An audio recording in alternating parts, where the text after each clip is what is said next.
सन 1963 की बात है।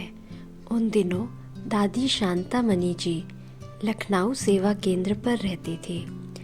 उस समय मधुबन के जमुना प्रसाद भाई के पिताजी गुरु सहाय श्रीवास्तव जी ने दादी शांतामणि जी से ईश्वरीय ज्ञान प्राप्त किया था।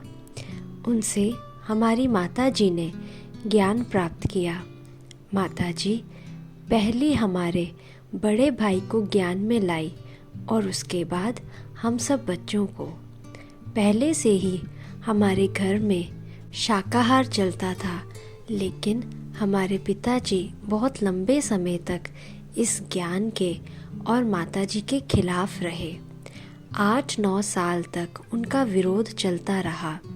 वह पुराने विचारों के व्यक्ति थे।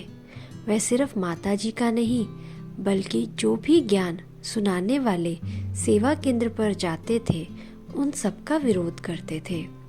माताजी की लगन इतनी जबरदस्त थी कि उनको पिताजी से बहुत गाली खानी पड़ी, बहुत मार खानी पड़ी, बहुत विरोध का सामना करना पड़ा, परंतु फिर भी अचल अडोल रहे।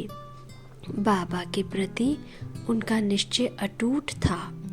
छोटी बहन का ट्रांस में जाने का पाठ होने के कारण बाबा से संदेश मिलते थे कि ऐसी विकट परिस्थितियों में क्या करना है, कैसे करना है।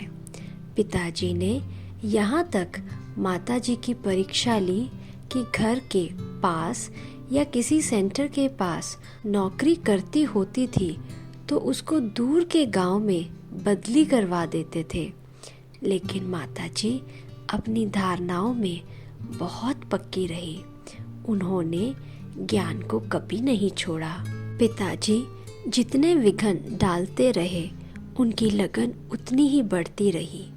कुछ सालों के बाद उन्होंने निश्चय किया कि नौकरी छोड़ पूरी तरह ईश्वरीय सेवा में जीवन लगा दे। उन्होंने नौकरी छोड़ दी और सेंटर पर रहना शुरू किया। बीच बीच में घर पर जाती रही क्योंकि बच्चे छोटे थे और वे ज्ञान में भी चलते थे। उस समय तो गांव में उतनी सुविधाएं नहीं थी, ना बिजली थी, ना पानी का नल। फिर भी माताजी रात 2 बजे उठकर योग में बैठती थी और उनको शिक्षित करने में उन्होंने बहुत मेहनत करी। माताजी ने जहाँ जहाँ नौकरी की, वहाँ वहाँ लोगों को ज्ञान देती रही और लोगों को तैयार करती रही।